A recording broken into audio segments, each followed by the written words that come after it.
Hello guys, May Osmeña po. Ayan, sa tagal natin di nag-upload o nag-vlog ng ganito ay masasabi ko na kaya tayo na-demonetize ay hindi tayo nag-upload ng video.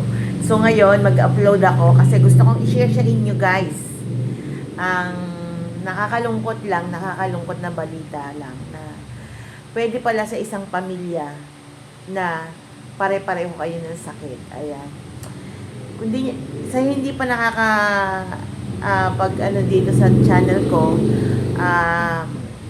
6 years ago o 6 years ago ay nag-vlog ako tungkol sa sakit ko sa CKD. So ayan, 7 years na tayo going 7 years na tayo na naggagamot sa CKD.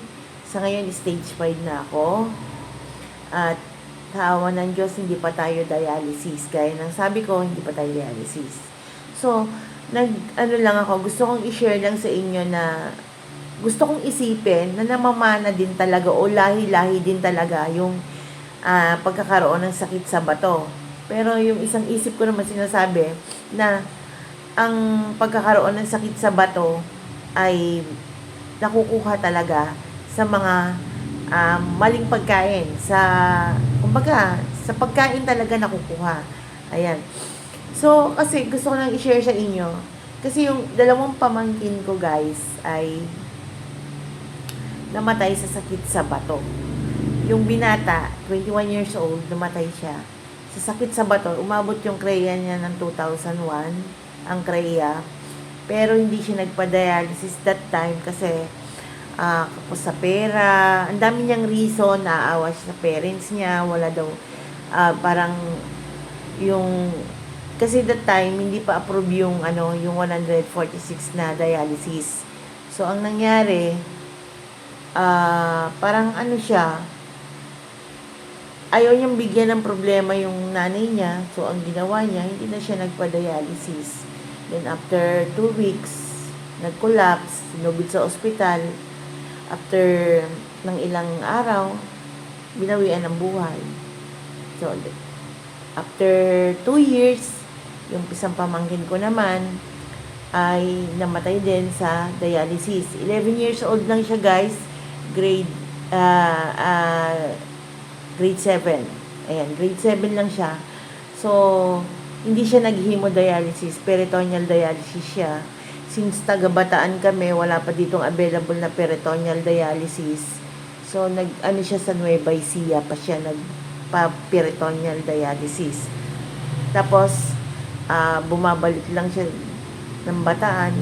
Kumbaga, napakahirap ng pinagdaanan ng pamangkin ko na yun. Pero, umabot lang siya ng 3 buwan sa pagdadialysis, namatay din siya. So, 2 pamangkin ko na ang namamatay sa dialysis. Ngayon, sa pamilya namin, ako meron na, stage 5 na ako. Tapos last week, yung nanay ko ay nagmanas siya. Nagmanas ang nanay ko, tapos hindi makaihi. Dinugod sa ospital, nalaman, stage 5 na rin siya sa kidney failure. At ang malala pa, meron na siyang mga komplikasyon. Nagkaroon siya ng komplikasyon sa puso. Tapos may diabetes na rin siya. So, parang ang nangyari, mas malala pa siya ngayon sa akin. Kasi ako sa awa ng Diyos, wala akong mga komplikasyon. Wala akong komplikasyon sa puso. Diabetes, well managed ako sa diabetes. Tapos, lagi ako nagpapa-laboratory, nagpapa-check ng laman loob ko, kung ano yung mga maingat ako. Since ang parents ko nga ay siguro talagang kapos din kami sa pera. So, inignore nila yung ganon. Akala nila okay pa siya kasi wala naman siyang nararamdaman guys. Siyempre, ang nanay ko kasi ay 78 years old na. So, hindi siya aware sa mga sintomas eh. Ang totoo, wala pa siyang nararamdaman talaga. Wala siyang nararamdaman. Alam niyo naman, pagka kidney failure tayo o may mga sakit tayong bato, tulad ng ganito, wala naman po talagang sinyalis na makikita sa physical Unless malala ka na, doon ka palang magkakaroon ng mga sintomas. Sa case ng mother ko, ang naging sintomas niya ay namanas siya. Namanas siya tapos hindi siya makaihi. So dinala siya sa ospital, doon nga nalaman marami na siyang komplikasyon. Mas marami pa siyang iniinom na gamot sa akin kaysa sa akin. Ngayon, problema niya, hindi siya madumi. Doon sa mga komplikasyon niya, medyo nanghina na rin siya. Tapos, eto pa guys, eto pa. Yung isang kapatid ko, meron na rin. I think stage 3 na siya. So, sa aming pamilya, nanay ko, kapatid ko, ako, 3 na kami. 3 kaming pare-pareho ng sakit. Ayan. Kaya, nakakatakot guys, kasi alam ko na, na, hindi ko, kumbaga, alam nyo yon yung, ano ba to? Ako nga, hindi ako makasurvive dito sa sakit ko, tapos, nanay ko, kapatid ko, meron na rin. Parang, ano to? Sakit ng isa, sakit ng lahat. Tapos ko nakakatakot. Hindi biro yung pinagdadaanan namin kasi nga, napakagastos ng gamot. Talagang kung may pera ka, mauubos dito sa sakit na ito. Dahil bukod sa mahirap, napakamahal pa ng gamot. Buti na lang ako kahit paano nakakasurvive kasi may trabaho ako. Pero yung nanay ko, kapatid ko, hindi nila kakayanin yung gastos. So, gusto ko lang i-share to kasi guys na kasi hindi ko alam kung anong sasabihin ko kasi sa totoo lang nalulungkot ako dahil malaking problema ba daw guys. Kumaga stress na ako sa sakit ko, stress pa rin ako dun sa kanila kasi naiisip ko paano na sila, hindi ko alam kung sino yung uunahin kong ibili ng gamot ko ba o gamot nila, since wala din silang kakayahan bumili ng gamot. Ang hirap, stress talaga ako guys, stress talaga ako. Gusto ko lang i-share sa inyo na yun, iwasan natin yung kasi siguro mahilig din kasi sa maaalat yung mga kapatid ko, yung nanay ko. Tapos napakahilig sa matatamis na kung magkape 3, 4 na beses isang araw. Ako magmula na nagkasakit ako ng ganito guys, ang kape ko wala lang asukal. Nescafe stick, konting-konti lang tas walang asukal. Nasanay na rin ako kasi iniisip ko kasi yung kape kasi hinahanap natin yan araw-araw guys. So, hindi natin talaga maiiwasan. So, ganun na lang yung ginawa ko. Nescafe stick, lalagyan ko. Tapos, wala nang asukal yon, iniinom ko na lang na ganun. Okay naman, nakakaya ko naman siya. At nakasanayan ko na rin naman na ganun. So, doon sa mga wala pang sakit na ganito, ingatan nyo yung bato nyo. Kasi, napakahirap magkaroon ng sakit sa bato. Dahil,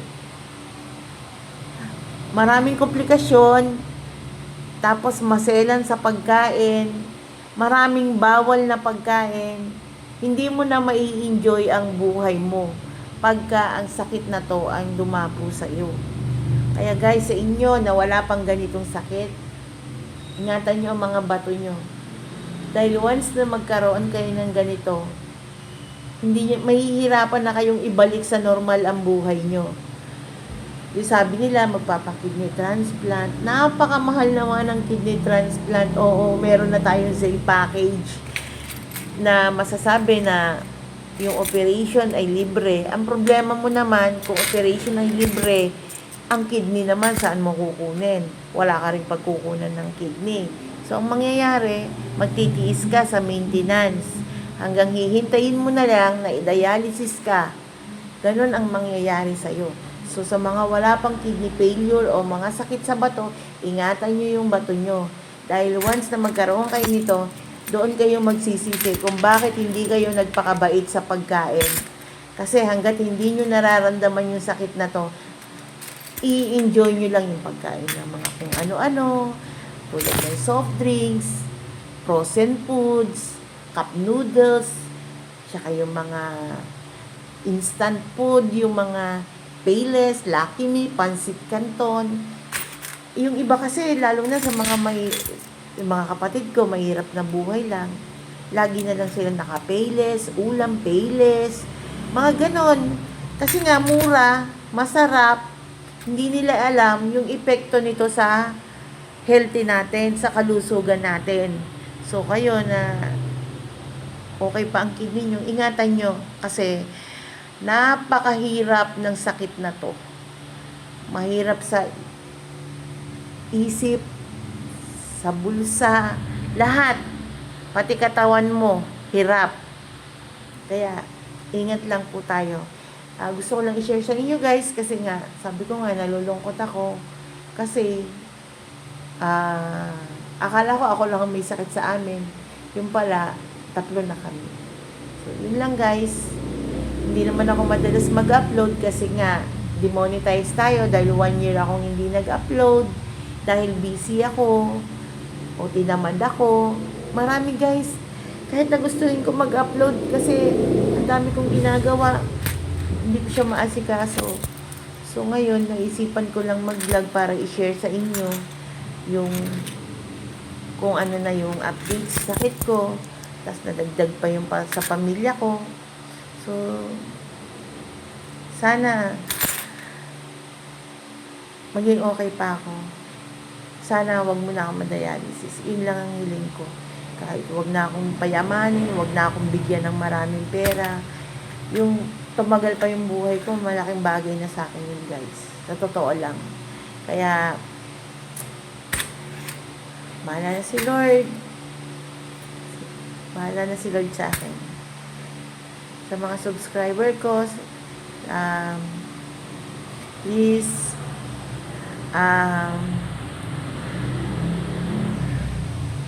naiiyak ako. Sige po, bye-bye po. Ingat po kayo palagi.